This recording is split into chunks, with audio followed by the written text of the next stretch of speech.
Hi guys, and welcome back to this journey towards excellent exam results.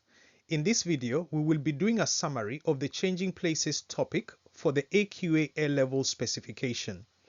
I have included 4, 6, 9, and 20 mark exemplars with model answers to aid your revision. I'm also working on revision videos for the other AQA A Level topics, so ensure that you subscribe if you'd like to be notified when I post them. Okay, let's get started. The first thing I'd like us to begin with is to define and distinguish between space and place. And perhaps the best thing to do, and to help us do that, is to think about our favorite place. Now, it could be a park, it could be a cafe, it could be a common room in school where you meet your friends, or even your bedroom. It could actually even be a holiday destination. And the thing to ask yourself is, what makes that space a place for you? So we are then now going to distinguish between space and place, because space does not have any meaning or value that is attached to it. However, a place does. So when you initially move into a new house and you have a bedroom in that house, that bedroom is likely just to be a space. So it has nothing that is in it, and therefore has no meaning to you.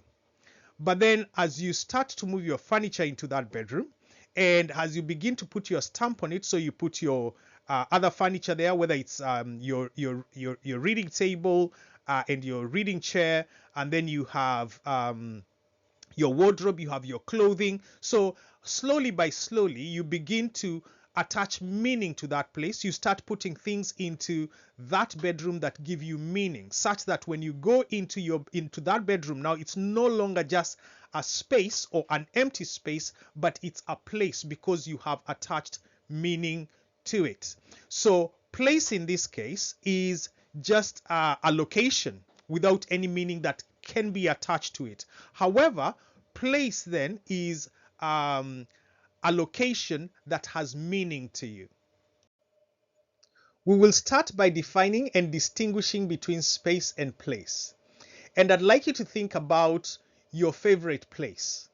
Now, that could be a park, it could be a cafe, it could be a school common room, or could even be a bedroom, your bedroom. It could be a holiday destination. But what would you consider to be your favorite place? Then the next question I'd like you to ask yourself is, what makes that a place and not a space for you? Now, that will help us distinguish between space and place. And I'll give an illustration or an example. And the example is one of your school common room. Now, the first time you get a guided tour through your school, especially if it's your A-level school, you're likely to be shown the school common room, where you will be hanging out with your friends. Now, that school common room at that particular time may be empty with no students in it. So to you at that time when you're doing your tour of the school, it's going to be just an empty space, right? However, with time, once you have settled into the school, you have visited that common room several times, and then eventually you have many friends who are at that school, and you normally go and relax in the common room every single day at break time, sometimes at lunchtime, that you're there as well.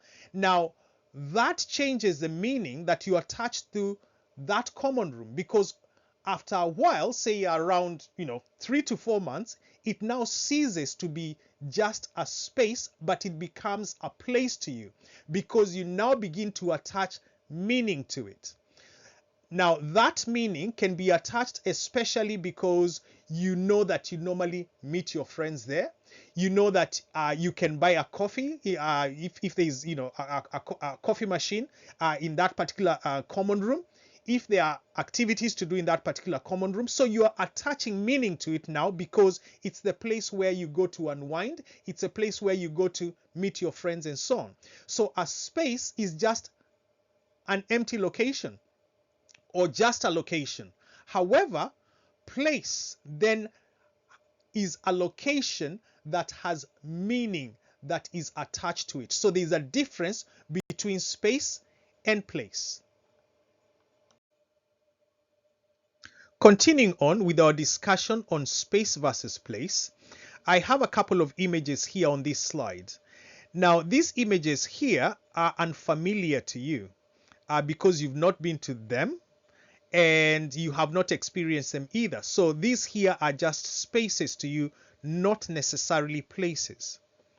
Now, a space, simply put, is a location, and it's therefore abstract and it's without meaning. Now, if I give you an example of some coordinates, so you've got some coordinates here. You've got 48.8584 degrees north and 2.2945 degrees east. Now, what does that mean to you? I mean, to somebody who doesn't know what this particular location here represents, or these coordinates represent, it's just going to be a location and therefore have no meaning at all. A place, on the other hand, is a space that has been given meaning. And that meaning is given through human experience, emotions, and cultural connections, for example. Now, the coordinates above here are for the Eiffel Tower. So now, by us attaching some kind of meaning to that location or to those coordinates, we then begin to make it a place, or it can actually transform to a place to us and not just a space or location. Because if we have been to the Eiffel Tower, on holiday, or we've been to Paris rather on holiday and visited the Eiffel Tower and possibly gone up the Eiffel Tower, then those coordinates will hold some meaning to you, and therefore it will not just be an abstract location, but it's going to be a place to you. So that has meaning, a space that has been given meaning. Another example here, we have a bench that is in a park. Now that bench is just a space until it becomes a spot where you meet your friends every week. Then because of that, you will attach meaning to it if it's a place where you are visiting every single week. And then and obviously it will transform into a place other than a space. The park can also transform into a place if you walk your dog there often, or have picnics there, or you jog there in the evenings, and so on. So a space is just a location that has no meaning attached to it, but then a place is a space that has been given meaning. So what are the approaches to studying place? Now, there are two main approaches geographers use when studying place. And the first one is the Positivist approach. And this is an approach that was used in the 1950s and 1960s. And it used objective facts to study places. It focused on measurable, objective data such as coordinates, compass points, population data, land use data, crime rate data, etc. And the positivist approach treats places as something that we can quantify and likely use quantitative, or what some people refer to as quantitative, or numerical data. The positivist approach does not consider meaning or emotion, and therefore the human element is missing. So here we are just using objective facts. And an example, obviously, was when we used the coordinates for the Eiffel Tower, because those coordinates initially held no meaning to us. But then when we identified that these coordinates represent the Eiffel Tower, then we could attach meaning to those coordinates. And then the coordinates now cease to be just a location, but they now become a place to us, because we know of the Eiffel Tower, we know that it's in Paris, and there's a lot of meaning that is attached to the Eiffel Tower. Then we have the humanist approach, and the humanist approach was adopted in the 1970s, and it was an approach that emphasized on personal experiences, emotions, and connections, as well as meanings that are attached to a place.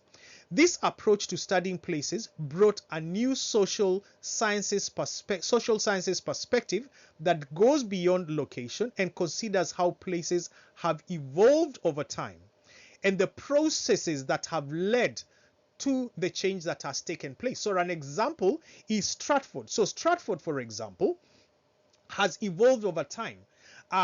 we have had a lot of processes that have taken place. We could talk about the industrialization that took place initially, and then the deindustrialization that took place as a result of global shift. Then we could talk about, the fact that it became derelict, it became run down. And then after that, there was a regeneration process that went in that also included gentrification that took place. So Stratford, in that way, has evolved over time due to the processes that have taken place. And those processes that have taken place have changed the way Stratford is perceived, the way Stratford is experienced. And therefore, when we study the humanist approach, we are not just looking at Stratford as just a location, but we are looking at the processes and the events that have taken place in Stratford over time that give it meaning, and they give us a sense of meaning as well when we are studying Stratford. So in reality, both perspectives, the positivist obviously and the humanist approach, are important. The numbers will tell us what is happening, but the stories tell us what those numbers then mean. Okay. Why do we study place, and how are places perceived and represented? So this slide here divides the content or the information here into three subsections of the changing places unit. And examiners like asking questions from, 4-mark questions from these particular subsections. So we are going to look at them one at a time. And the first one is, why study place? In fact, that has been a question, a 4-mark question in an examination before. Now, there are 4 reasons that I've put down here. And the first one is that places influence identity, community, and belonging. An example, if you live in London, you may, for example, get your identity from London, such that you're referred to as a Londoner. Why is that? You may speak like a Londoner, and you may also display the qualities of a Londoner, or the characteristics of a Londoner, if you like. And therefore, you will have gotten your identity from living in London as a place. Now, place also influences community. So you have people that live in that place, and they become part of that community, or they form a community, and they form strong bonds between them. So again, place there is influencing those bonds that are being created within that community. And then the community gives a person that is living in it a sense of belonging, because they feel that they belong to that community. So again, we can see that place is influencing that sense of belonging. However, place can also exacerbate social inequalities through disparities in economic opportunity and resources. Now, we gave an example of Stratford in the previous slide, and we know that Stratford has gone through several changes due to the different human processes that have taken place within it. And those obviously at some point during Stratford's evolution, there has been times when there has been social inequality, especially when there was deindustrialization and people lost their jobs. And that led obviously to a lot of economic and social disparity. So we can see that place can exacerbate that social inequality, because there will be a disparity in economic opportunity and the resources that are available. Then the other reason why we may study place is because decisions made by governments and corporations are often based on how places are perceived and represented. So for example, again, if we take the example of Stratford, Stratford was initially perceived as a place that was run down. However, after the London 2012 Olympics, this perception changed. And that perception changed because the government decided to do something about the way Stratford was being perceived by regenerating it and bringing the Olympics to Stratford. And that changed the way Stratford is perceived. Okay, the next reason why we would study place is because understanding place helps us to make sense of social, cultural, and political changes in the world around us. Okay, that is quite self-explanatory, especially after we have talked about the other 3 points here. So we'll move on then to perception of place. And perception of place refers to the way people view, regard, interpret, or understand a place. And our perception of place is shaped by our personal experiences, age, gender, ethnicity, and the media. For instance, a city center may feel exciting to a teenager, but intimidating to an elderly person.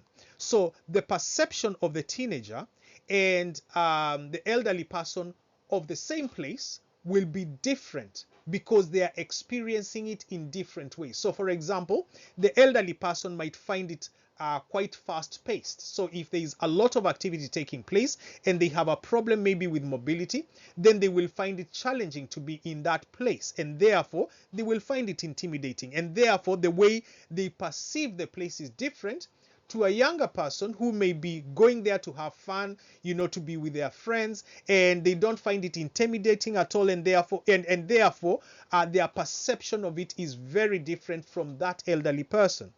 And perception is never neutral because it can be influenced from the outside. So outside influences can come in and filter the way we experience or perceive that particular place. So media, for example, has a role to play, which then leads us to representation of place. And representation of place can influence the way we perceive that place. It refers to how a place is portrayed or seen through descriptive, now descriptive obviously being qualitative, or quantitative sources, which are obviously numerical. This is often influenced by culture, media, and human perception. Places are represented in films, advertisements, news reports, and social media. And these representations can highlight certain qualities while ignoring other qualities. Now, think of a glossy tourism advert, for example, and if that advert is of Dubai, it will include skyscrapers, luxury shopping centers, beaches. But there are things missing, obviously, because the portrayal of Dubai on that particular glossy tourism advert is one that is supposed to give you a particular perception. So it's representing Dubai in its best light. And therefore, as we mentioned when we were talking about perception of place, it's filtering how we perceive Dubai and is representing it in the way that it wants us to perceive Dubai as a very exciting place that has very nice beaches where we can relax, where it has luxury shopping centers where we can go to shop and so on. However, it's missing other environmental issues and inequality issues. So for example, some of the workers in Dubai may not experience Dubai in the way that a tourist would experience it, and that is missing from that glossy advert. So we can say that the way a place is represented can be sometimes biased, so it's not necessarily objective but can be subjective. Okay, so I think we'll move on to the next slide now. In this slide, we shall discuss home, identity, and place. And we will be looking at a quote from Tim Cresswell, who says that home is where you can be yourself. Now, in this quote, Tim Cresswell links identity to place and says that feeling at home allows authenticity, that at home people are usually free to be fully themselves, and that perhaps home is the best and most familiar example of place at a small scale. Now we know that when we are at home, we are free to express ourselves because that is where we are comfortable. It is where we live. We're in a familiar environment. We are known within that home. We are made to feel comfortable in that home. So home is where we then can kick back, and especially if we go to our bedrooms, that is a place where we can actually kick back and be fully ourselves, not be afraid of what other people may think, what other people may say, what judgments they may make about us, and so on. So home is a place where we can have full expression. So places become meaningful, yes, when they support that self-expression. So a place like home will support that self-expression where you will be free to express yourself fully. And home is also a sanctuary where this can be done. It is a place you can actually retreat to after the hustle and bustle of daily life. So when you've been out there in the world, doing whatever you do, whether you're going to school, whether you're going to work, or whatever else you're doing, then you can retreat to home, which is your place of familiarity, and which is a place that will allow you to have that full self-expression. So when you're out there, we could say actually, or when we are out there rather, we could say that our behavior may be slightly different to what it would be when we were at home. And that's why we are talking about differences in that social, well, not social, but self-expression. So at home, one feels safe and can fully relax without care or judgment from other people. Home is not just a physical space, but emotional and social attachment. So you're socially and emotionally attached, say, to your bedroom. Okay, you know where to find everything in that particular bedroom. You know that if you want some particular kind of particular form of relaxation, you can find it comfortably and easily within that bedroom environment. So for example, if you want to get away from everything that you've been doing all day long, you can get onto your Xbox and play something on the Xbox, or whatever kind of game you would play anyway. And then if you just want to relax on your bed, take out your phone, scroll through either social media or communicate with your friends. So it's where it's a place that you're actually attached to, both socially and emotionally. Now there's a caveat here, however, and that is that we must not always use a one-size-fits-all approach in this case, in all cases, because for some people, home can actually represent a place of abuse, neglect, and discomfort. Now, we're not going to go too much into that, but obviously that will imply that home may not necessarily be a place for self-expression for some people. It may not be a place where they may be fully able to express themselves because there are certain limitations in that particular place that they call home. Okay. In the next few slides, we shall be looking at examples of 4 and 6 mark questions that could be asked in relation to the information that we have covered so far. And on this particular slide, we have 2 4 mark questions. The first one says, outline the importance of place in human experience. That's 4 marks, obviously. And then the second one says, to explain the difference between perception of place and representation of place. Now, when we're answering 4 mark questions, we need to write down 1 paragraph with 4 points or 4 pieces of information. Now, those pieces of information can either be separate points or 2 developed points. And a definition can count as a point. So if you, for example, give a definition for perception of place, that will be given, considered to be 1 mark. And then also, if you have an explained example, that will also count as a point. Okay, let's move on to the next slide and look at what this looks like. Okay, let's start off with the first 4 mark question, and that is to outline the importance of place in human experience. Now, for this particular one, I have started with a definition, a short definition of place. And I have said that a place is an area that is experienced with emotional connection and attachment. So I have implied here that place has meaning that is attached to it. And that's your first point there, and therefore the first mark. And then I've gone on to say that place is important in human experience. So now answering the question, so why is it important to human experience? Because it helps people feel connected to where they live. So I've established connection as one of the reasons why place is important in human experience. And provides them with a sense of identity and belonging.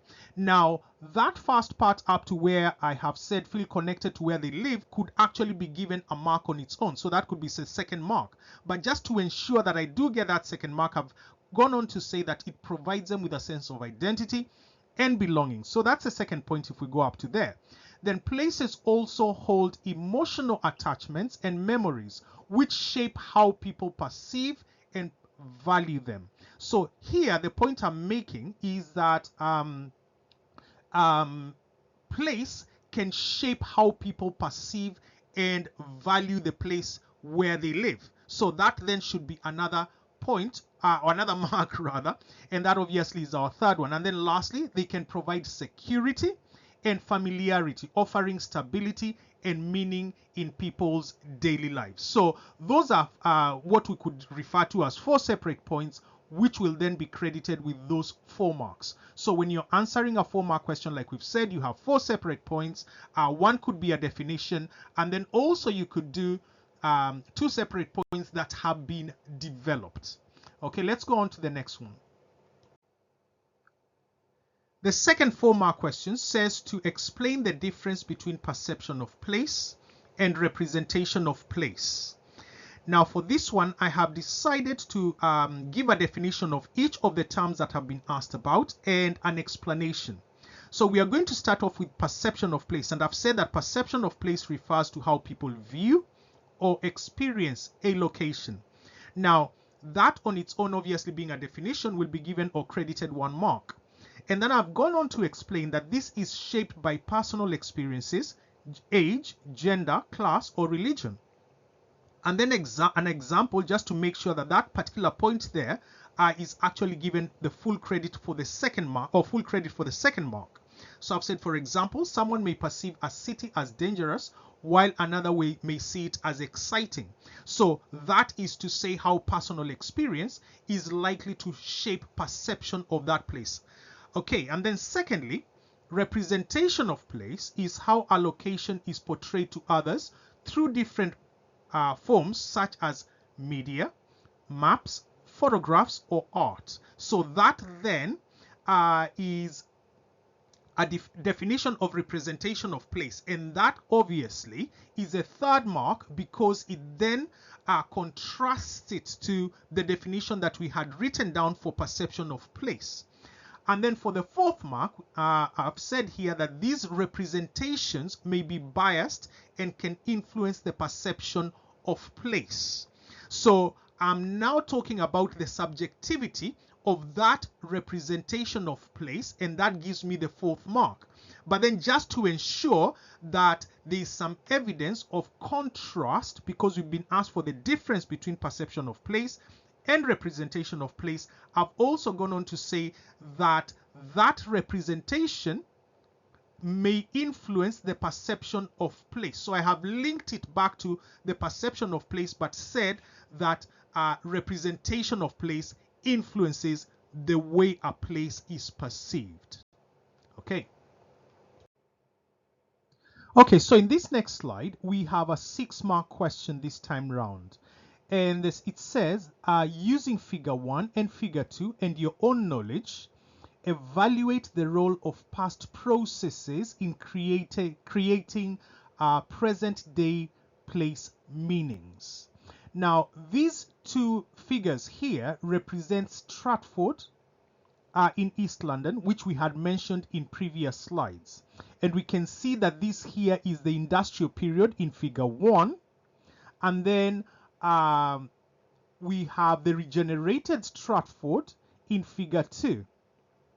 So we are then going to use these 2 figures here and our own knowledge, according to the question here, our own knowledge as well, to evaluate the role of past processes in creating present day meanings. Now, we had mentioned earlier that when we are talking about past processes, we are first talking about the industrialization that took place in places such as Stratford.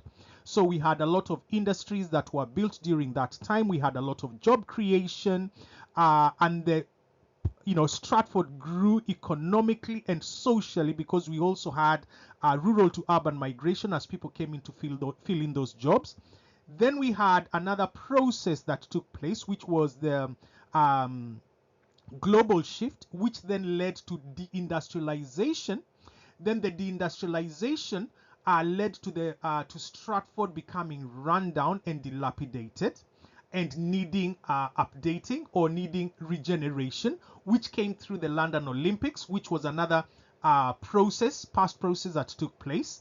And now that Stratford is regenerated, then it looks different.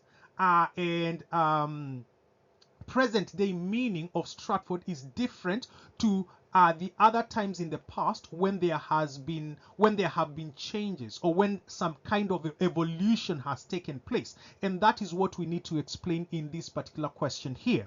Now, I'm not going to read through the entire answer, but I'm going to leave it here. Well, it's going to be here, obviously, and you can pause it at some point and have a look at what the answer looks like. But ideally, for your 6-mark question, you will be getting 2 marks for referring to the figures and talking about them, and then you will get the 4 marks for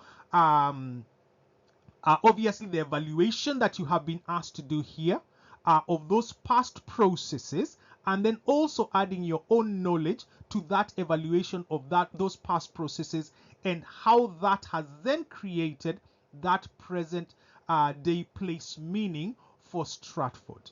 Okay. Since place can be perceived in different ways, a number of different ways to think about types of place then emerge. And those are what we are referring to as divisions of place. And these then include insider and outsider perspective, near and far places, experienced places, and media places. Now, there are other divisions of place, but these 4 are the ones that I'd like us to discuss in the next few slides. Okay, so the first division of place that we're going to look at is the insider and outsider perspective.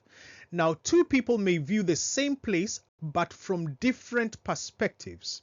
For example, an accountant that lives and works in London may have an insider perspective, while a tourist may have an outsider perspective.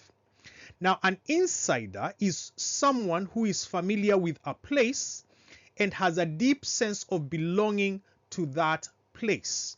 And in the case of the accountant in London, for them, London is their home. They have a routine. They are used to the way things work, the commute, the Costa where they stop to buy coffee every morning, the familiar face that greets them every morning at reception on the bottom floor of their work building, their workmates that greet them as they arrive to work, their desk in the office, and so on. Now, they feel welcome in London and have a deep connection and attachment to it because that is where they live and that is where they work. This may lead to topophilia, and topophilia is the love of place. So they will love London because they are attached to it. There's an emotional and social attachment to London because that's where they live, they work, and therefore they love living in London and being in London. It's where you feel a positive emotional bond with the location, and that bond obviously has been built over time because you've worked in London for several years or several months, and therefore it's you're just used to London and you love the place and you're attached to it. But then an outsider is someone who is unfamiliar and unattached to a place. And we gave the example of a tourist, and the tourist is just visiting. They have not yet developed a deep connection to London, for example, if that's where they have gone to visit. They are visiting to enjoy and taking the sights before they go back home. So they are going back home eventually, and that home to which they are going is where they would be an insider and not an outsider. In London, they feel like an outsider. So they are going back home where they are familiar, connected, and have an insider perspective. is it possible then to have an outsider perspective of a place that you know well? Okay, that's a good question. And the answer to that question is yes. So for example, becoming homeless can change a person's experience and understanding of a place. The way people treat somebody who becomes homeless will also change, and they will feel like an outsider. So you can be living in an area and have lived in that particular area for a while, but still feel like an outsider within that community or within that particular place or environment. Now, marginalization can also lead to individuals who are from a minority group that does not fit the dominant social norms, feeling that they do not belong. This may be along the lines of ethnicity, sexual orientation, and gender, religion, class, race, etc. So all these lines of marginalization can lead to someone feeling like an outsider in an area or in a place rather where they live, or a place where they are familiar with. And this can lead to topophobia. And topophobia obviously here is the opposite of topophilia, and topophobia refers to the dislike of a place. The fear or dislike of a place rather, sorry. The next division of place that we'll be talking about is near and far places. And we'll also be talking about the frictional effect of distance and time-space compression, which has to do with those near and far places, and which is also required. These are key terminology that are required in the changing places topic. So it's good that we know them as we continue. So starting on then with near places. So these are places that are physically or geographically close, and they feel familiar or like home. These are often places that have been experienced directly, leading to a detailed knowledge and a strong attachment. And such places can evoke strong emotional responses, including a sense of belonging or even homesickness if temporarily away. So if you are away from them, then we feel homesick. We feel like something is missing and we need to go back. They may be defined by daily life and routine, forming an intimate perspective. Now, that obviously is can be exemplified by what we talked about in the last slide. We said that the accountant lives in London, they work in London, they are familiar with London, they have daily routine that is experienced within London, and therefore have topophilia. And that topophilia is love of a place, and that's because London is where they live. It's near geographically to them, it feels familiar, and it also feels like home. So that is a near place. Okay, then moving on then to far places. So these are places that are geographically distant rather, and can feel alien, foreign, or less familiar. Such places may be known through media and therefore become media places. So we have not necessarily experienced them, but we have been in contact with them, or have had some kind. The only experience rather we've had of them is through the media. So the way they have been represented to us is the way we have experienced them. And like we talked about, like we said when we were talking about Dubai, and the brochure that is representing Dubai as being this very nice place that has really nice buildings, nice places to shop, nice beaches, etc., etc. Those places could be represented to us in a biased fashion or in a biased way, and therefore the way we have experienced them through the media representation may be may have bias, and therefore our perception of them is different to what the reality in those places may be for other people that actually live there. Okay, so that is far places then. So they are geographically distant, can feel alien, foreign, or less familiar.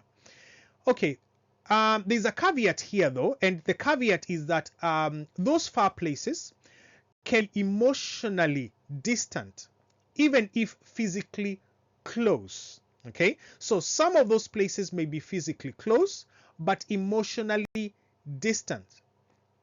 And that is especially if there is a lack of cultural or social connection. So if there is a lack of a cultural and social connection for somebody in a place that is close by physically or geographically, they can still feel, or that person can still feel emotionally distant to that particular place. Okay, so moving on then to the frictional effect of distance and distance decay. So this concept suggests that places that are in proximity rather, have greater interaction. Now, that basically means that places that are closer together will have a lot more interaction because they are easier to access. It's easy to access them.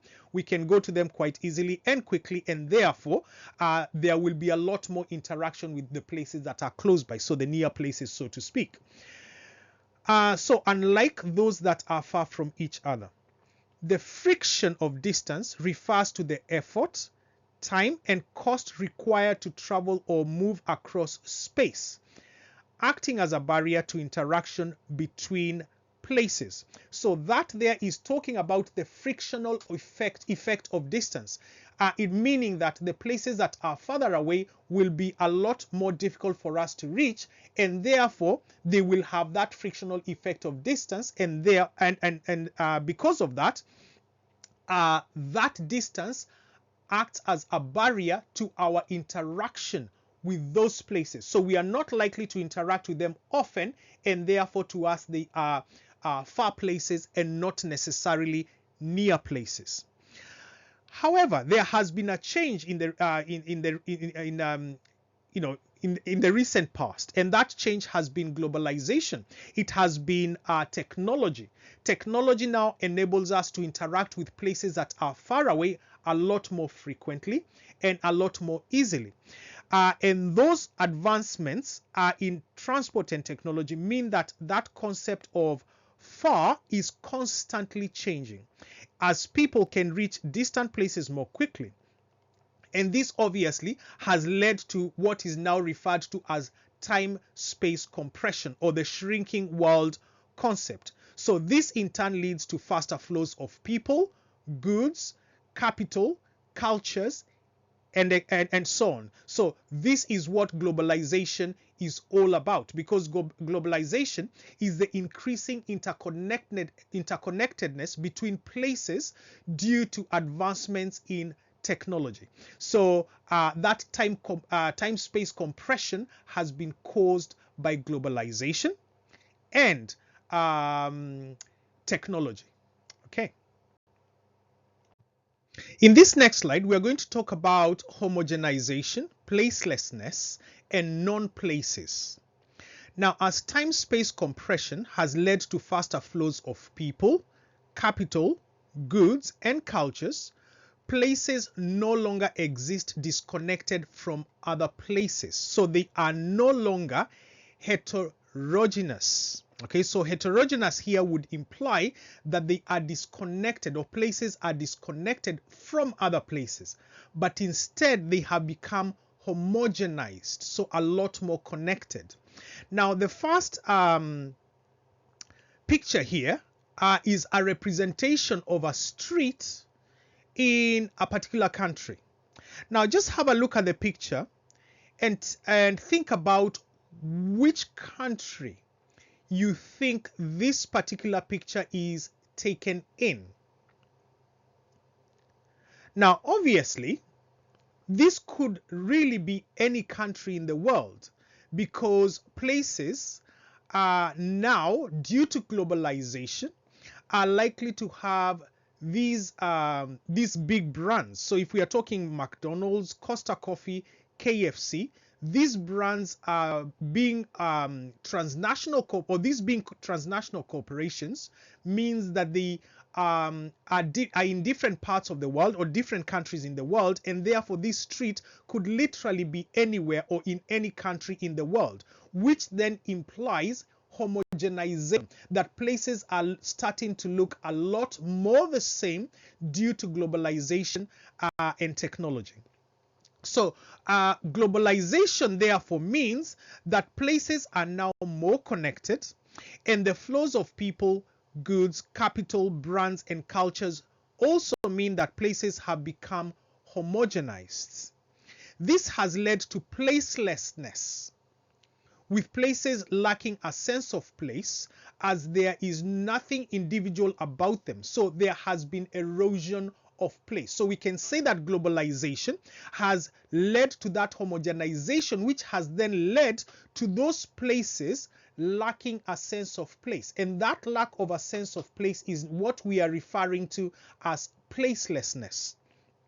And therefore, what makes those places have identity, or the erosion of the identity of those places rather, let's go backtrack a little bit. So the identity that those places have had in the past has been eroded, and they have been eroded by that homogenization, by that introduction of those transnational corporations, which then make those places all look the same. So they are now homogenized.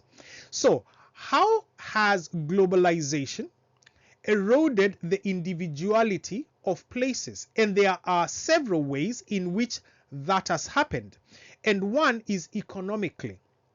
Now, we have just talked about the fact that many parts of the world now look the same due to the domination of transnational corporations such as McDonald's, KFC, and the Costa that we can see in that particular picture that we saw up here at the very onset. Then secondly, globalization has eroded the individuality of places culturally. Now, as people and culture spread, many people around the world now speak English. There's a change in the dynamic. There's a change. Well, that has changed the dynamic in previously non-speaking English-speaking countries. So a lot more countries are speaking English. So which then means that if you're in a street in a different country of the world, and most of the people are speaking English, then that then means that the individuality of those places has been eroded, because maybe previously the local language in those particular places is what would be spoken, but now most people in those places speak a language which is foreign to that country, so to speak, and therefore that individuality has been lost. Now, another good example would probably be clothing. So a lot of people now in the world dress in a Western way, in Western fashion.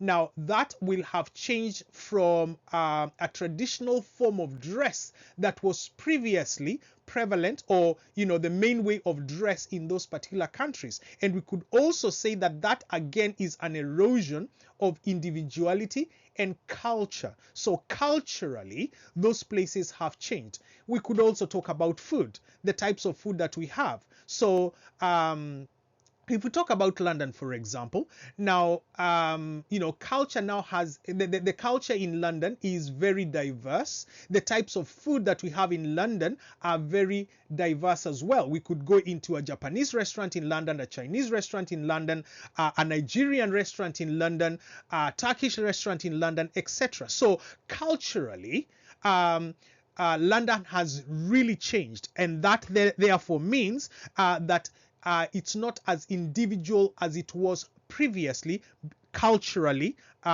because of globalization. Okay, then politically, globalization has also eroded the individuality of places. And we have trading blocs that have led to similarities in policy between countries, and the rise of common currency like the euro. So if we go to other countries in Europe, a lot of them use the euro as their currency. Now, those countries will have had individual currencies, or that currencies that are individual to those particular countries in the past. So, for example, the French would have used French francs in the past, and then the Germans would have used their currency previously, but now all those countries use the euro. So to some extent, those trading blocks within those countries have led to an erosion in their currency. So meaning that politically, those trading blocks are also causing an erosion in the individuality of places. Now, globalization has also led to the creation of non-places. So these are spaces that do not hold enough significance to be regarded as places. And in such places, human beings remain anonymous. And examples of such places, or spaces rather, such spaces include airports. So in an airport, you could be anywhere, literally in the world, but just be anonymous and be in a non-place, so to speak, because a lot of those airports look the same. They have the same restaurants, if you like, or the same eating places, if you like, because of that homogenization that we talked about. So most of the airports will have a McDonald's, a KFC, a Costa Coffee. So you could literally be in any place in the world. So these then would be referred to as non-places and places, spaces where people are anonymous. So most airports, therefore, today feel disorientatingly similar. Then we also have another example of non-places, and that is refugee camps. These have no legal definition, and the people in them have no connection to them because they are obviously from a different country, and therefore are in a place that is temporary for them to live, and which is not necessarily home to them. So they are space and non-places. Both locals and the refugees cannot identify with these spaces, and because of that, they then become non-places. So is Seoul homogenized or independent? So Seoul, being the capital of South Korea, is it becoming homogenized like other global cities? Or does it have an independent, unique identity that sets it apart?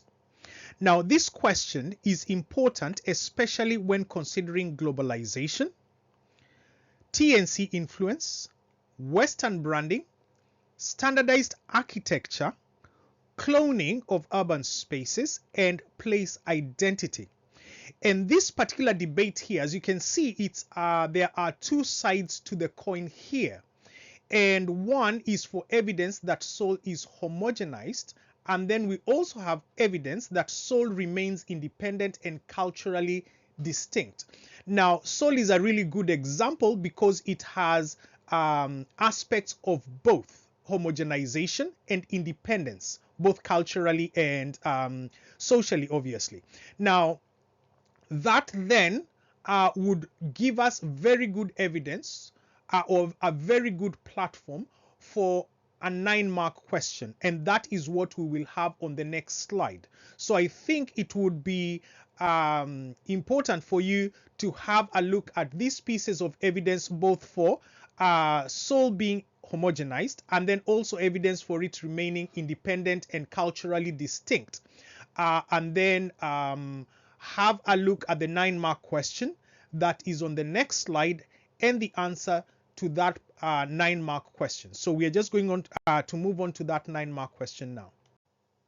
So this is the 9-mark question, and it says, to what extent is Seoul best understood as a homogenized global space rather than an independent place with unique identity? Now that is a 9-mark question.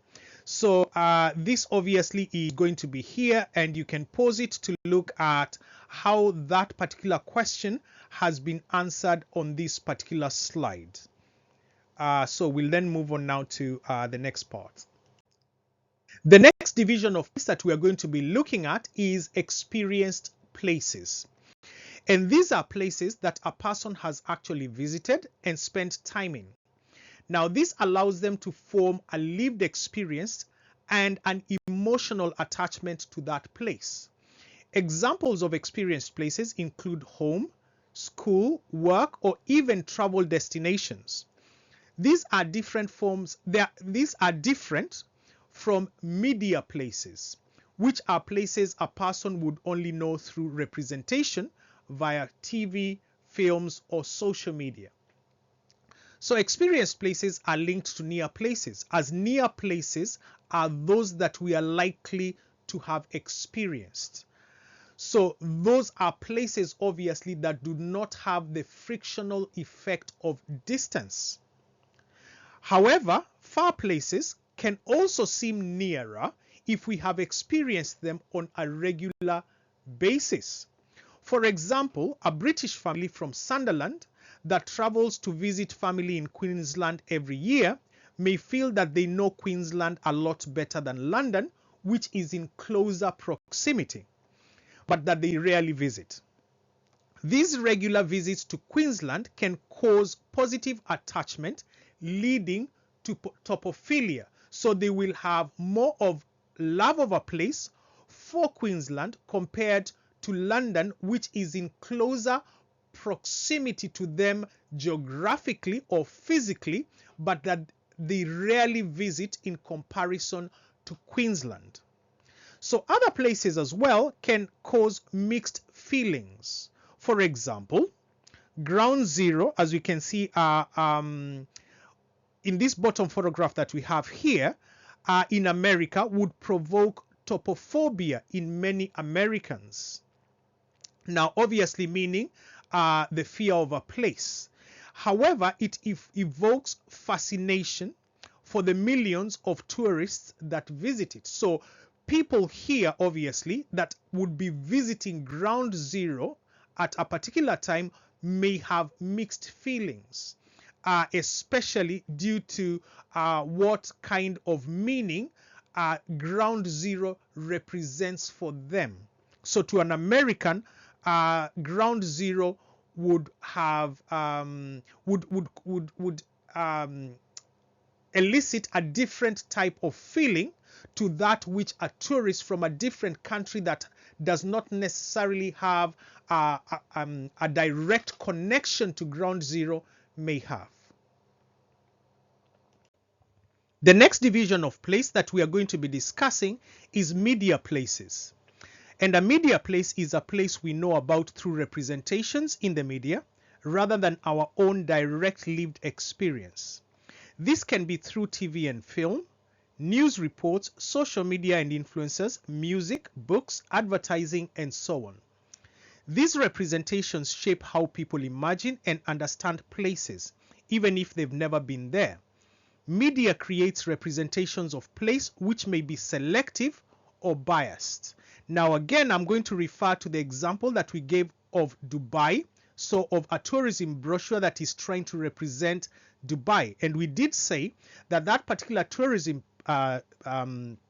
brochure has been selective in the kind of information that they want to present about Dubai. So we said that that tourism brochure is likely to have, good pictures showing very good beaches, showing very good shopping places, and showing the positive parts of Dubai because they want to attract tourists to Dubai, and therefore they have been selective or biased in their representation. So that representation to the person who is perceiving it then gives the person who is perceiving it a very positive and glossy representation, and they will perceive Dubai in that particular sense. However, like we said, people who live in Dubai and work in Dubai may not necessarily be experiencing Dubai in the same way. So again, that representation of Dubai is selective, and therefore media places could be misunderstood or especially because they have been misrepresented, or the representation has been selective. Okay, so we have two categories here of media places, and the first one is fictional media places. Now, these are generally constructed worlds, and the example that I've put here is that of Springfield.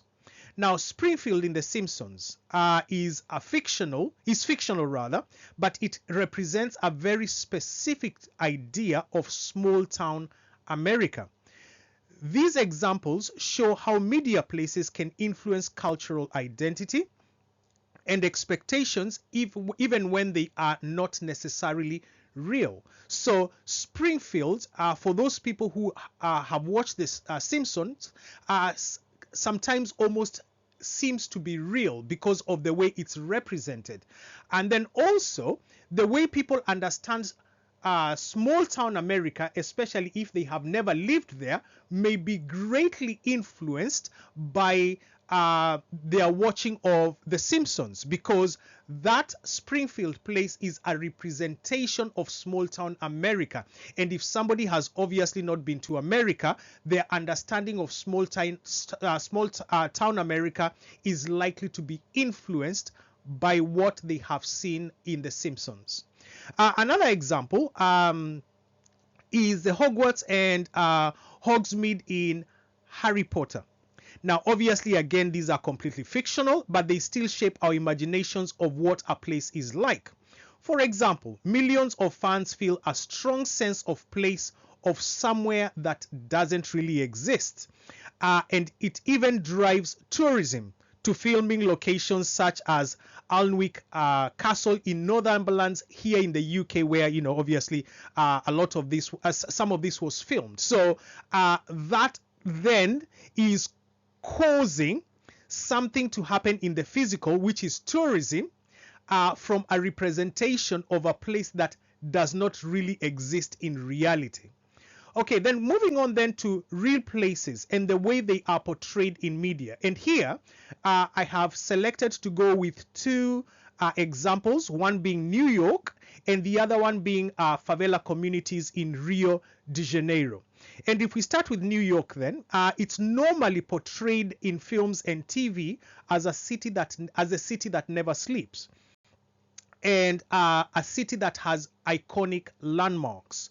But that image leaves out the inequality, homelessness, and everyday life of many residents. So the way New York is represented to us is like that glossy brochure, to some extent, of Dubai, right? And that's because from films and from TV, we have this glossy image of New York, but that leaves out the social inequality that is in New York. So the homelessness, for example, and and those inequalities that exist. So that is then showing us that the portrayal that we get from media may not necessarily be representative of the actual lived experience of those areas. Okay, so moving on then to the favela communities in Rio de Janeiro.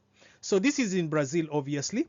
And it's normally, the favelas, they are normally represented on global media, or by global media, as being dangerous or linked to crime. But the lived experiences include strong communities within those favelas, cultural identity, and pride. And sometimes that particular aspect of those favelas may be left out. So that media representation, therefore, does not give a holistic representation of the favelas, but is leaning towards just one side of the coin where those favelas are concerned. So in conclusion, we can say that media places obviously are those that are represented through media, but that media may be selective and biased, and therefore not give the true picture or representation of those places that they intend to represent. The next thing we're going to look at is the character of place. Endogenous and exogenous factors. So the character of place refers to what a place is like and how it's experienced. This includes a unique combination of physical and human features. Character of place is multidimensional, dynamic, and changes over time.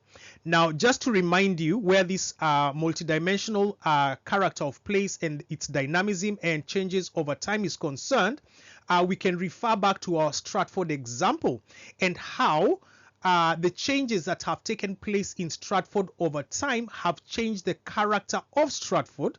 So what the place is like or has been like over time and how it has been experienced through those particular changes. So it's influenced by endogenous and exogenous factors, and an understanding of it aids planning and identity. Okay, so let's start off then by talking about endogenous factors. And the endogenous factors here that we are talking about are physical factors. The ones we'll talk about first are physical factors. Now, endogenous factors are those factors that originate internally. So endogenous, so within. So they are internal factors. And these the physical ones include the topography, which obviously refers to the relief or the height of the land in that particular place. Now, those are going to impact on, or the relief of the of the land in a particular area will have an impact on the character of that particular place. So, for example, if it's it has upland, it has got high relief, then areas that are on that high relief are not likely to be heavily built on, right? So they are likely to have less buildings, less infrastructure, and so on, because the topography does not necessarily allow for settlement. So the settlement may be in the restricted sort of valley areas within that particular place. So the character of place will have been shaped by that topography. Then another one is the climate. Obviously, that is self-explanatory as well. We have geology, so the types of rock that we have in an area, which again may influence the topography, because you're likely to have more resistant geology or rock in the upland areas, and then the less resistant rock in the lowland area. So that again will influence the character of place.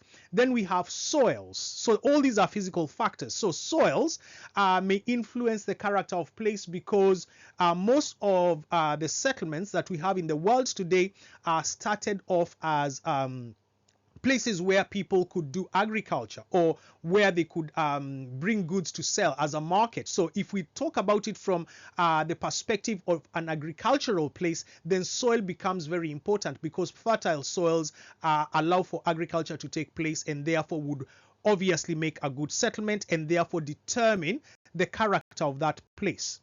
Then we have natural vegetation, we have water bodies. Water bodies here, we could give the example of London, which grew near the River Thames. River Thames had allowed the positioning or the location of industry in that particular area because goods could be brought into London via the River Thames. For manufacturing or processing in the factories, and then be sent out to market again using the River Thames. So the River Thames was used for navigation purposes. And then we have natural hazards, which then influence development, because if you have a lot of natural hazards, those may limit or restrict development. So if we talk about places like, say, Nepal or Bangladesh that may have, if we are talking Nepal, they experience tropical cyclones. If we are talking about Bangladesh, they experience the monsoon season. So those two countries will have had their development limited or hindered by those natural events or by those natural occurrences, because as they try to rebuild, they then have a natural event that disrupts their development and they have to start again. So obviously that will influence or impact on the character of place in those two countries. Okay, then we go on, moving on to endogenous factors that are human. So these here will have to do with land use and built environment. Okay, so what is the land being used for? and how good is their build, that will determine the character of a place. Now, if the place mostly has in industrial land use, that will affect the character of the place because it's likely to be an industrial town which attracts people from other parts of that particular country, for example, to work and to fill in jobs. It may prosper as a result of that industrialization and therefore be a thriving community due to the fact that they are manufacturing products which are then being sold and they are generating an income. Then we also have infrastructure. So we are talking about things like roads, we are talking about schools, we are talking about hospitals, railway lines, we are talking about ports, for example. So all this is infrastructure that can actually support trade and development. So that again will influence the character of place. Then we have demographics. So demographics, they're talking about the population of the area. So the data that has to do with the population of a particular area or population data for that matter. Now, if you have either say an aging population, then that will determine the character of that place. Okay, and then we also have the local economy. Is it a thriving economy? Is it an economy that is in decline? So all that will determine the character of place. So endogenous and both physical and human endogenous factors that are found within an area will determine the character of place. Then moving on then to exogenous factors. And exogenous factors are obviously external factors. So they come from without or from outside that particular place that is in question. And these also can influence the character of place.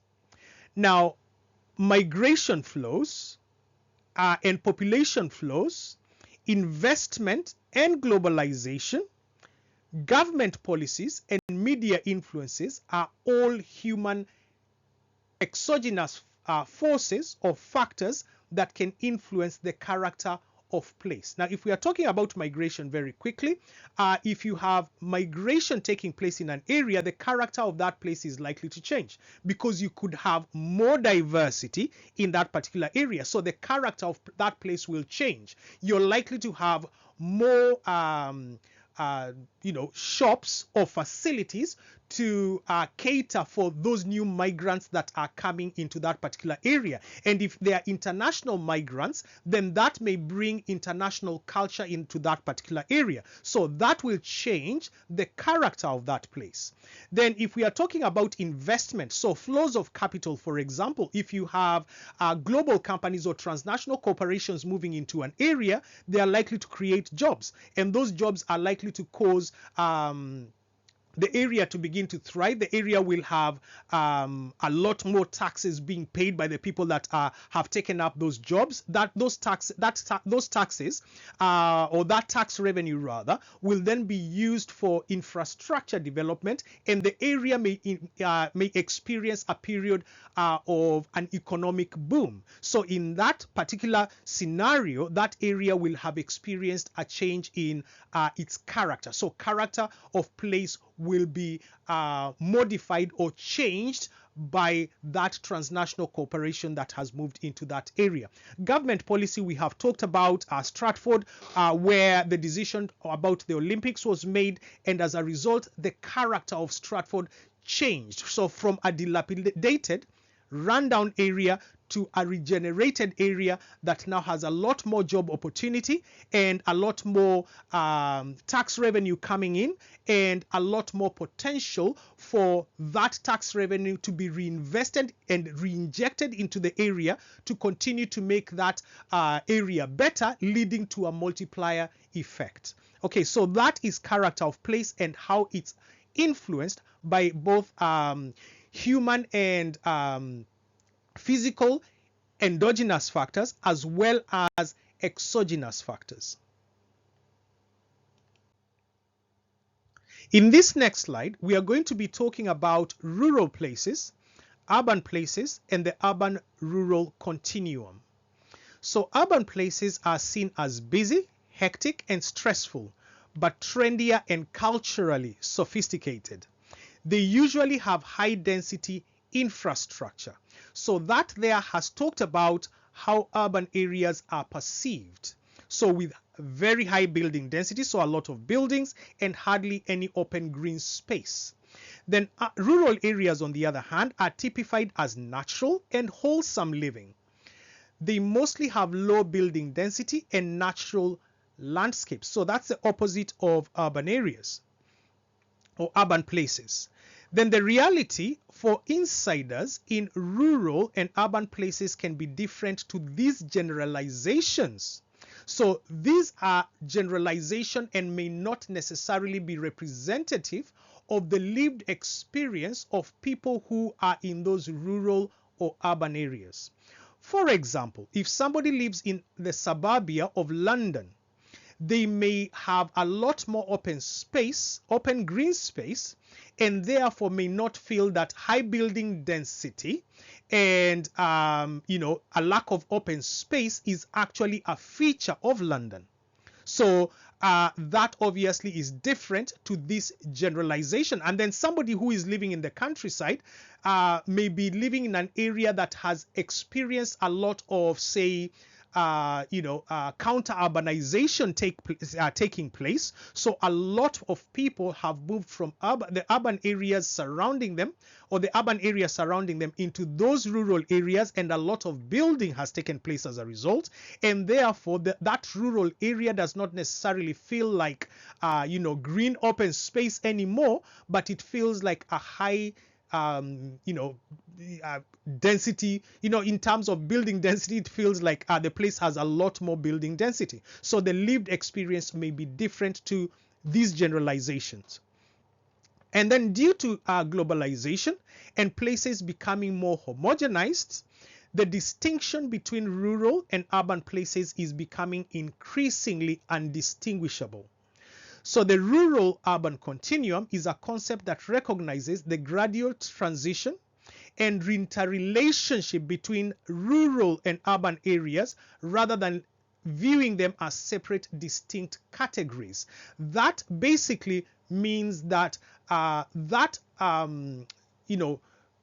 distinction that was there between rural and urban places is becoming increasingly unrecognizable, because, and especially because of urban sprawl. So where we have had urban areas growing very, very fast, and then spreading out into the rural areas. So for example, we have London, which started off as London, but now we have Greater London.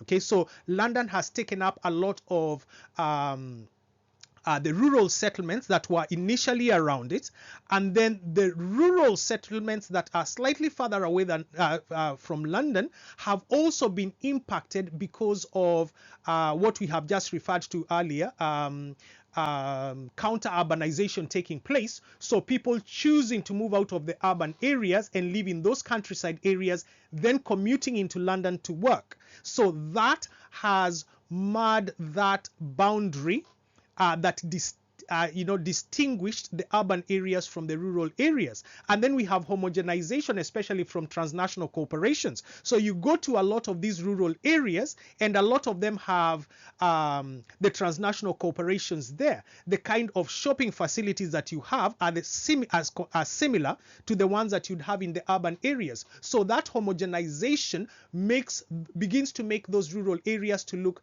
pretty much like the urban areas. So the distinguishability or the identity that distinguished these two areas, so urban and rural, from each other is not necessarily there any longer. Okay, so we'll move on to look at examples of an urban place and rural place, and then also look at Liverpool's regeneration. And here we are just talking about characteristics. So London, for example, the physical characteristics here include the River Thames, the floodplain, so the area around the River Thames.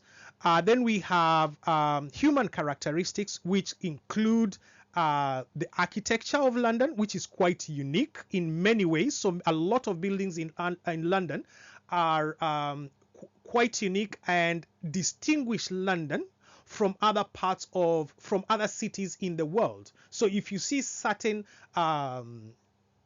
if you see London in the media, and you see certain buildings within London in the media, you will know straight away that that is London because of the architecture that is unique, that in London that is unique.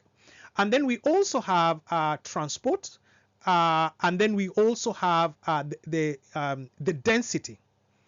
So here I think we are talking about population density of London, but that would be general really. So let's just stick with architecture and transport. I can't quite really remember why I put this density aspect here. Anyway, but that may be just because we would be comparing it to a rural place. So the density in terms of building density and also population density will vary or differ from rural areas or rural places. And then we have exogenous factors. These include global capital. So we have capital flows that are coming into London through transnational corporations. Then if we are talking about other capital flows, we have the London Stock Exchange, which is one of the biggest stock exchanges across the world, and that again is going to bring in global capital flows in and out of London. So that then makes it a kind of a global capital of the world, right? And then we also have migration. So these are exogenous factors in London. So this is this is mostly international migration. And obviously all these characteristics here will shape London and shape the character of place. Now, moving on then to the Cotswolds, which is a rural place. Now, if we look at its characteristics, it's seen or perceived as having physical characteristics which include limestone hills and very scenic views. So that's how it has been represented to the people who have never been there, and therefore is the way those people will perceive it. And then some of the people who live there have experienced those limestone hills and scenic views and therefore also know it to be as such. Then we have the human characteristics, which include traditional architecture. So in contrast to London, which is likely to have very modern and sophisticated infrastructure, the Cotswold will have traditional architecture which will have been preserved so as to keep it as it is, and maintain the cultural identity of the Cotswold as it is. So not wanting that identity to be changed and trying to prevent homogenization, so to speak, from taking place. Then we also have agriculture. So it's known for agriculture as well as in the Cotswold. Then in terms of exogenous factors, the ones that impact the Cotswolds, those include tourism. And it's because of that traditional identity that the Cotswold has. So that makes it attractive to visitors. So they will have those exogenous factors in the form of tourism, and that obviously is people coming to the Cotswolds to see what it has to offer. And then another exogenous characteristic here is that it has a lot of second homes for people who live elsewhere, and especially people who live in London. They choose to have a home in an urban place and then another home in a rural place. And if we are looking for a rural place that maintains its identity, then the Cotswolds would be a very good place to own a second home if one lives in London. Okay, so then moving on to Liverpool. And Liverpool is an example of a place that has experienced regeneration. Now, what are the characteristics? So it's a historic port with industrial decline. So that's how it's known. Okay, so initially it had the triangular trade, and that triangular trade enabled it to grow and to thrive as a city. but then at some point it experienced industrial decline, like a lot of other urban places in developed countries. Then we also have exogenous shocks. So yes, so the industrialization that I have just alluded to there as a result of that industrial decline as industries moved out of the place. And then we also know it for regeneration that has taken place through investment to try and address this problem of deindustrialization and decline. So government decisions have led to regeneration to try and bring it back up to speed in terms of its speed of development and getting back on its feet. Okay, so interaction of exogenous and endogenous factors. So the interaction between endogenous, so internal, and exogenous, external factors explains how a place changes its character over time, with internal elements like physical geography and local culture shaping a place's unique identity, while external forces such as migration, trade, globalization, and government decisions constantly transform it. So what are we saying? We are saying that we have endogenous factors. So internal factors may be physical and may also be human. But especially those physical factors will initially influence the character of a place. But then we will also have external factors, so endogenous factors, that will come in and modify the character of that place. And those obviously will include migration, trade, globalization, and the government decisions that we have talked about several times. So examples include a local topography, which limits access, which is then altered by external investment in new infrastructure. So that infrastructure may include transport infrastructure, for example, which may then change the character of that place, because if you have a transnational corporation coming in and investing in that infrastructure, then the character of place may change, because that infrastructure is likely to lead to job creation. And that job creation is likely to improve the area and cause its economic status to change. Then that obviously will change the character of that particular place.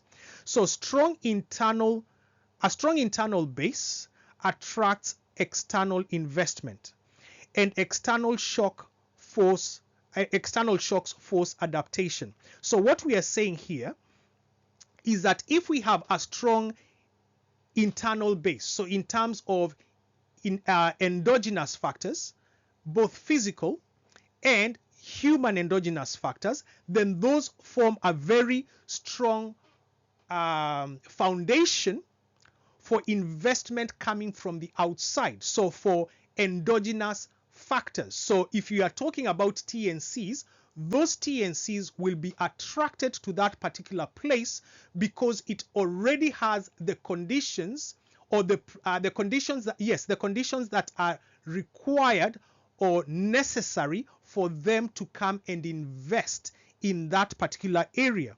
So if they have good endogenous factors, both physical and human, then that will allow for that investment to come in. And then external shocks forcing adaptation, that is referring to shocks such as deindustrialization.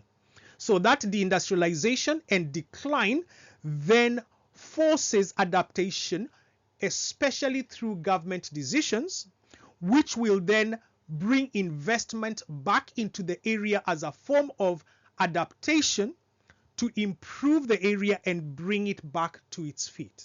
Okay. So how can we use qualitative and quantitative sources to understand place? As we have seen so far, understanding place isn't just about where something is. It's about how it's experienced, represented, and perceived. To fully understand a place, geographers use both quantitative and qualitative sources. So beginning with quantitative sources, these here are sources that involve numerical data. Now, this kind of data can be measured or statistically analyzed. Examples include census data. So that is data obviously that has been collected for population of an area. We have IMD standing for the Index of Multiple Deprivation. Now we know that when we are studying urban areas especially, we use seven indices or indicators to determine whether that particular place is deprived or not. So that is the IMD, and it's a type of quantitative source. Then we also have crime rates, we have house prices, and we also have air quality readings. So all these are examples of quantitative data.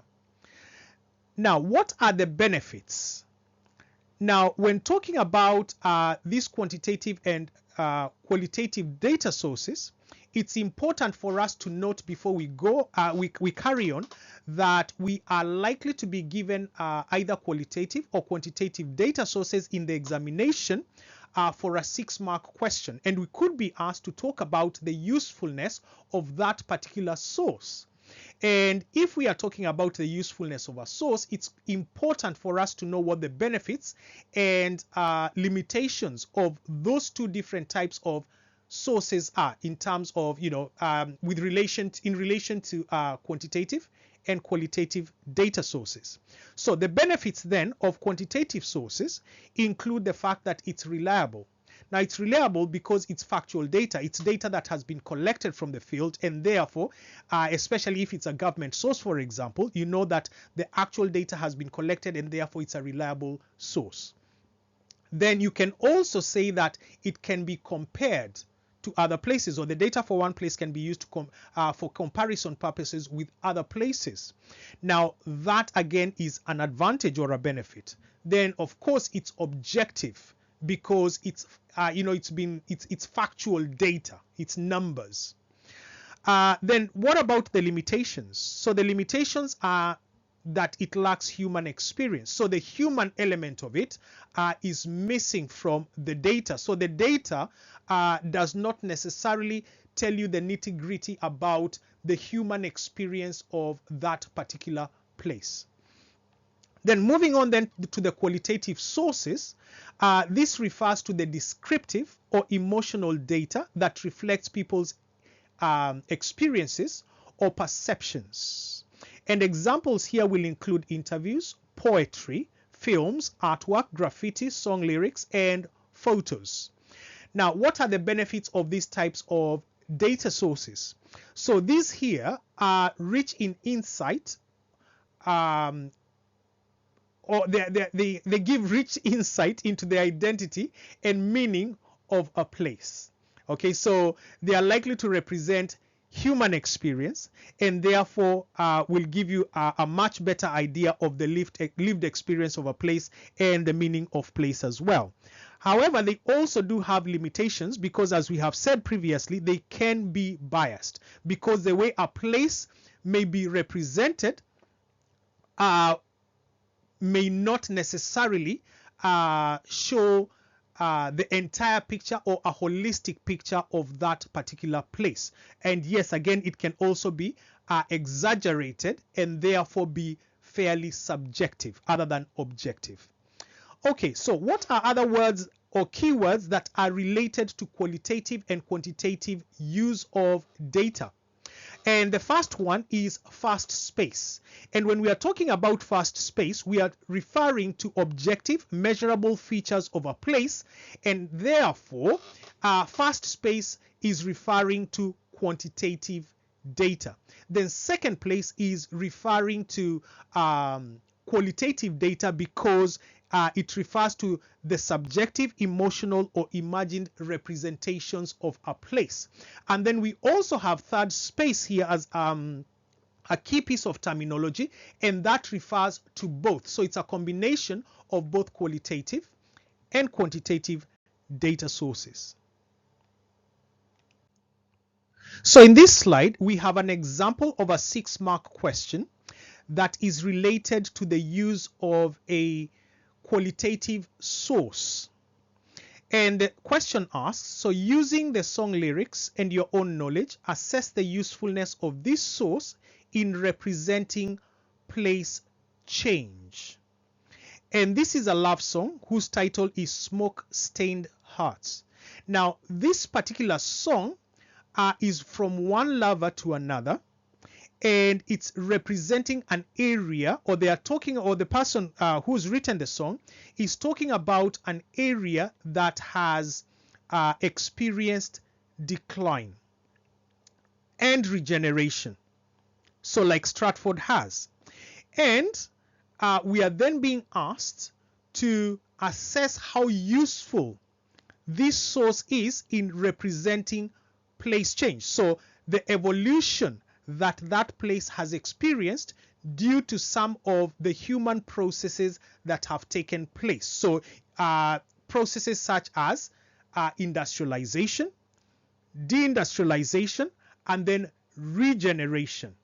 So there is a level 3 answer here that I have written or put together for this particular, as an answer to this particular question. So you can have a look at it later on and see how we can then use qualitative data sources to answer 6-mark questions. Okay. We will now talk about the Detroit case study. This is one of the best faraway case studies that we can use for the 20-mark exam questions. And that's why it would be prudent of us to actually have a look at the details surrounding this particular case study. And I have divided the case study into 4 different sections. So we are going to begin with how Detroit became the motor city. So the endogenous and exogenous factors that facilitated the growth of Detroit as a motor city.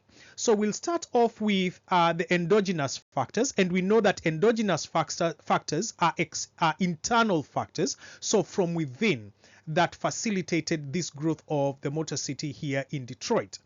And the first one here says strategic location on the Detroit River connecting the Great Lakes to the Atlantic, ideal for shipping and trade. Now, the access that Detroit had through the Detroit River was very important for bringing in raw materials into Detroit for assembly in the car industry or in the car factories, and then for those cars to then be shipped out of Detroit to the destinations where they would be sold, whether that would be within America or internationally, because we know that these cars were then exported to places like Mexico and to places in Asia as well. Then the next endogenous factor here is flat land and space for expansion.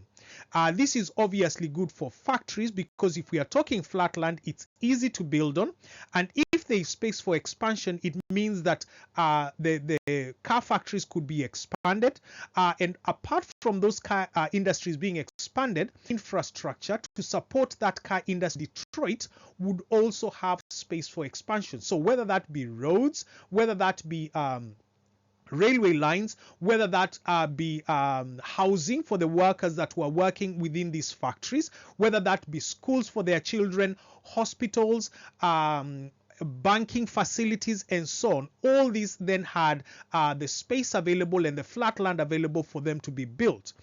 Then we also have a skilled workforce, mainly with mechanical experience from earlier industries such as shipbuilding.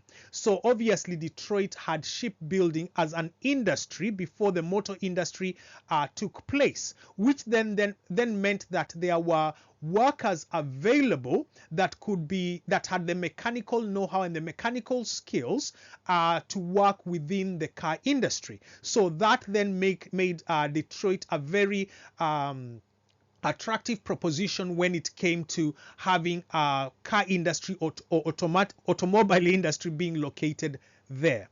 So as far as the exogenous factors are concerned, the first point here says that in the early 1900s, entrepreneurs such as Henry Ford, General Motors, and Chrysler chose Detroit as their manufacturing base.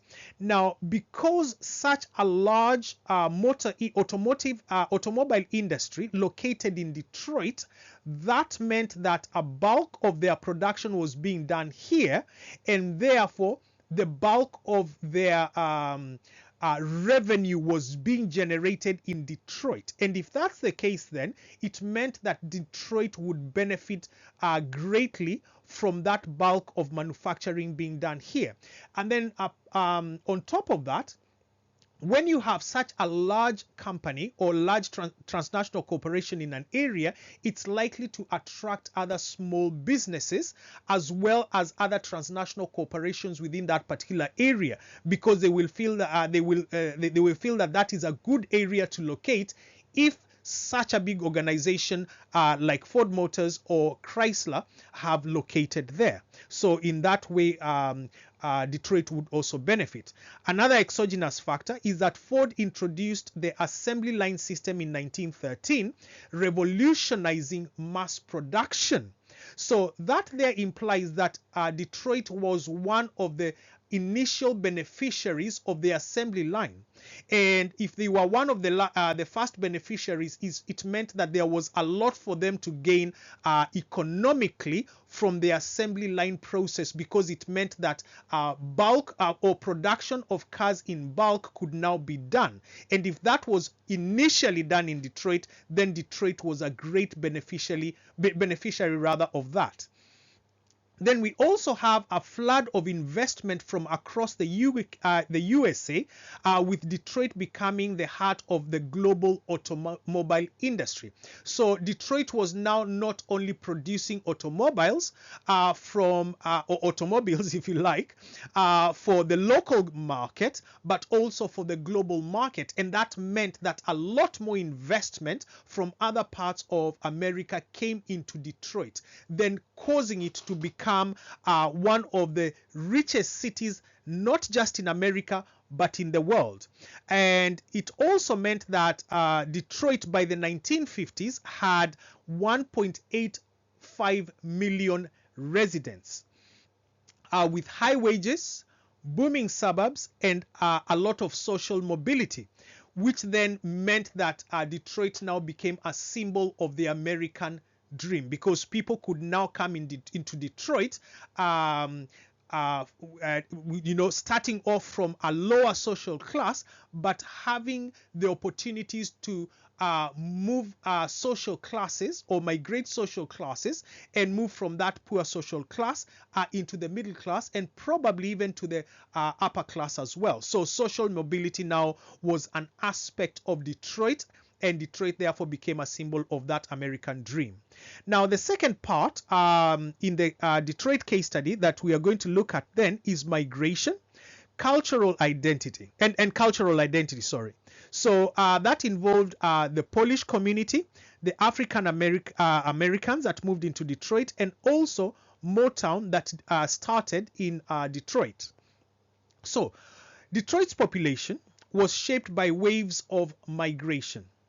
Now, this contributed to its social and cultural identity. Now, we have previously mentioned that the character of place is normally shaped by exogenous factors, such as migration. And migration then began to shape the character of Detroit and to influence its social and cultural identity. So Polish migrants arrived in the early 20th century, working in car factories and forming tight-knit Catholic communities, especially in Hamtramck. Now, if we are talking Catholic communities, that means that the character of Detroit began to change, or began to be influenced by those Catholic communities that then began to develop within Detroit. And obviously these were also Polish migrants, so they came with other aspects of their own culture other than just religion on its own. So they had their way of doing things, the cultural, the Polish culture being brought as well into Detroit. Then we also had over 300,000 African Americans moving from the rural South to Detroit between 1910 and 1970. Now, a lot of them were escaping racism from the South and seeking employment opportunities in Detroit. However, segregation and racism were widespread, and African Americans were often restricted to the poorer areas of Detroit, like what was referred to as Black Bottom, and they were also subject to lower wages. But despite this, African American culture flourished. Now, this here is to imply, obviously, that Detroit now began also again to be influenced by African American culture, and as we shall see, music was a major part of that culture, because in 1959, Berry Gordy founded Motown Records in Detroit, and artists like Stevie Wonder, Marvin Gaye, the Supremes, and the Jackson 5 made Detroit the sound of Black America. Now, Motown projected Detroit as a place of hope. Now, hope obviously because there were a lot of migrants that were coming into Detroit in the hope that they would get employed in Detroit, and that they would even be able to move, to have, the opportunity for social class mobility. So that then implies that Detroit represented a place of hope. So a place of hope, creativity, and unity, building a strong sense of regional identity. Now, let's just talk about unity here and a strong sense of regional identity. Now, the music that Motown brought about actually began to bring about social cohesion within Detroit, because the music now was identified as a feature of Detroit, the Motown records. And most people in Detroit saw this music positively and engaged with this kind of music. So it was not just the African Americans that loved this music, but this music was also adopted by the Polish migrants that moved into Detroit, as well as the white people that lived in Detroit at the time. So it brought about social cohesion. And here, when we talk about a strong sense of regional identity, that particular region in and around Detroit had that identity of that had been brought together by that music. So that then also influenced the character of Detroit as a place, because the music was a great influence in the determination of the character of Detroit as a place. The next thing that we're going to look at is global shift, deindustrialization, and suburbanization in Detroit. And from the 1970s onwards, Detroit's success collapsed. Now, why did that happen? So the first reason is global shift. And this was due to car manufacturers beginning to outsource production to Mexico and Asia, where labor was cheaper.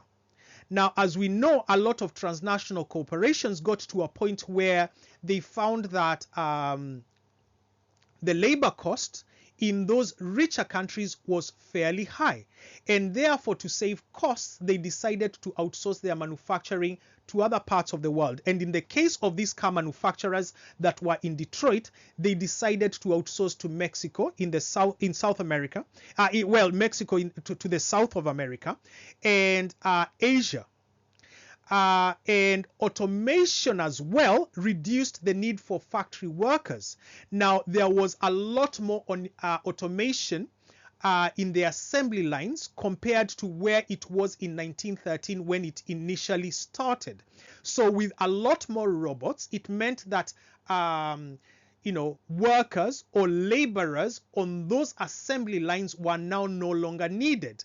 And because of that, there were a lot of job losses, and those job losses obviously contributed as well to the deindustrialization process. So the deindustrialization took place between 1947 and 1910.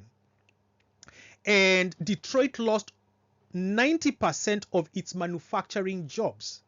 Now, if manufacturing was what made Detroit successful, then losing 90% of those manufacturing jobs basically meant that the place, Detroit was in a lot of trouble.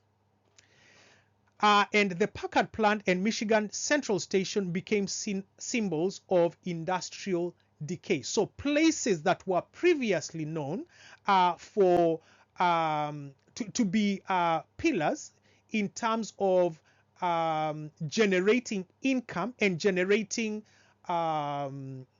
trade for Detroit, all of a sudden became, were deindustrialized. They shut down, and now they were a symbol of industrial decay, because we know that when industries close in an area, those factories or industry buildings are likely to be left unoccupied, and then they are likely to be vandalized, they are likely to have graffiti, their windows are likely to be smashed, and so on, and therefore they now become they now become representations of an area that has declined. So industrial decay.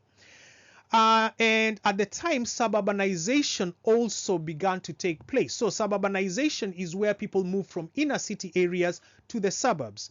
And this is where you had the wealthier, and especially the white residents who are wealthier at the time, moving to the racially exclusive suburbs. Now, and that is obviously because they could afford to move, since they had the money to do so, and they wanted to get away from these inner city declining areas. Now, this was enabled by freeways and car ownership. So freeways are what we would call here in the UK motorways. So those motorways and car ownership made it possible for these people to move to the suburbs and still be able to commute into Detroit to work if they were still working there. So that is suburbanization taking place. And because that suburbanization took place, it meant that these people moved with the tax revenue that they had been generating within the inner city of Detroit. And because of that, tax revenue reducing, not only because of industrial closure, but because of suburbanization, meant that the cycle of decline, or the spiral rather of decline, was made even worse. And that eventually left the city bankrupt by 2013. And this was the largest municipal bankruptcy in the history of the USA. So it was a huge, huge deal for Detroit. So what were the social consequences then? Employment was at over 20% in some districts. That obviously means that 1 out of every 5 people was unemployed. Now that's a big number. Now you can also imagine that is also made worse because those unemployed people are likely to be relying on the government to give them some kind of social benefit, which the local councils, the councils there, or the municipal councils there, do not have. They do not have the money to spend on social benefit. So again, now that propagates the problem even further, because there are, there's 1 out of every 5 people that needs support from the municipal council, but the municipal council is already bankrupt and does not necessarily have the money to support these people. So the population decline took place as well, or population decline took place from 1.85 million people, as we had said previously, to under 700,000 people. So more than half the population left. Okay, so that again, obviously when people leave, they leave with the money that they had and the money that they were spending in the area, and that further propagates that cycle of decline, spiral of decline. Then we had vacant lots and derelict housing. Now that's self-explanatory. Then we had increased crime, which then led to Detroit becoming known as America's most dangerous city. So Detroit has attempted several regeneration strategies with mixed results. One of the things that was done was creative reuse. And the Heidelberg project turned abandoned streets into art installations. Now, obviously, with the aim of regenerating the area and giving it a facelift, so to speak. Then we also had corporate investment. And this was mainly driven by a billionaire by the name of Dan Gilbert, who bought buildings in downtown Detroit. So that is, in the center of Detroit, bringing in technology firms, so tech firms, cafes and sports arenas. Now, obviously, this was to bring back employment into the area, encourage younger, more educated, and possibly wealthier, people into the area with the aim of gentrifying the area. Then there was urban farming taking place as well. So vacant land was converted into community gardens and agricultural projects or agriculture projects. So what were the successes and the limitations? So in terms of successes, downtown and midtown were revived with young professionals and new businesses. Now, that implies or means that those central areas where money was invested into new buildings and where new tech firms started meant that young professionals now moved into Detroit and were working in Detroit. And because they were high earners in those tech firms, it then meant that they would spend their money in Detroit and they would be paying their taxes to the Municipal Council of Detroit. So meaning that there was then a positive multiplier effect taking place in Detroit as a result. And with these new tech firms, cafes and sports arenas, new businesses were also attracted into Detroit to continue with that, positive multiplier effect, so to speak. Tourism also improved, especially with the Motown Museum. Now, obviously, if people listen to Motown music and a museum has been created in Detroit, it means that they would want to visit, or people would want to visit that museum to see what it's like, to enjoy the music there, and so on. And as a result, obviously, that would bring money into Detroit through that tourism that was taking place. And also, there was the Little Caesars Arena as well, which was a tourist attraction. So these here are some successes as a result of the changes that were being made.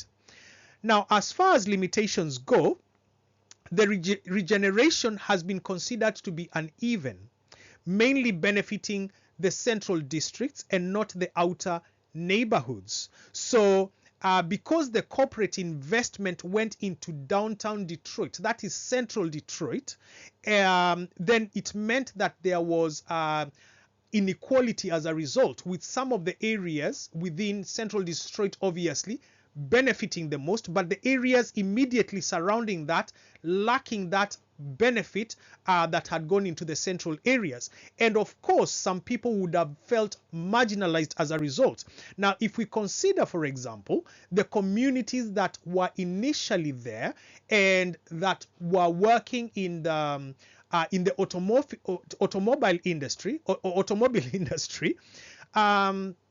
those people did not necessarily have the skill set to work in these new tech firms, for example, and therefore they would feel that the new tech firms that were coming in were not benefiting them because they could not access those jobs, and they obviously felt marginalized, and not just marginalized because they could not access the jobs, but this new generation of people that was coming into Detroit was a wealthier demographic that was working those high-tech jobs, were earning a lot more, and were now beginning to drive the cost of property in Detroit upwards, such that those people that lived there originally now were faced with higher rents, and which they could obviously not afford because they were unemployed as it was.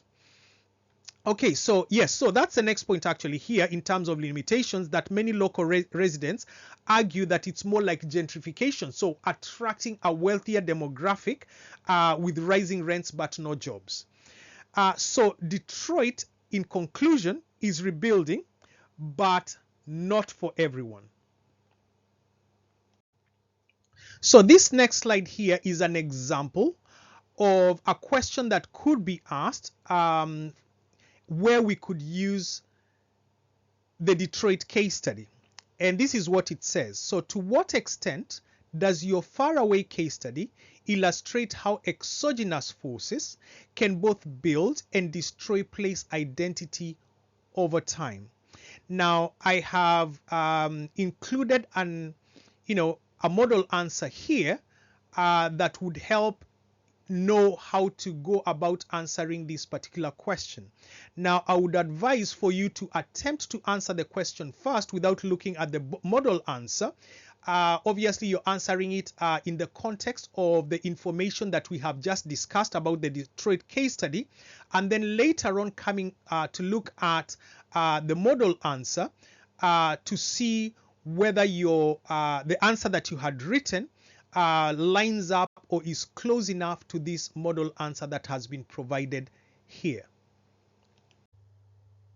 That brings us to the end of this revision summary for the changing places topic. I hope that you have found it useful. I'm in the process of preparing revision summaries for some of the other A-level topics, so ensure that you subscribe if you'd like to be notified when they are posted. I have also done the first in a 4-video series on writing a top-level NEA. It will be linked in the description below. Thanks once again for joining in this journey towards excellent exam results. All the best and see you again soon. Bye-bye.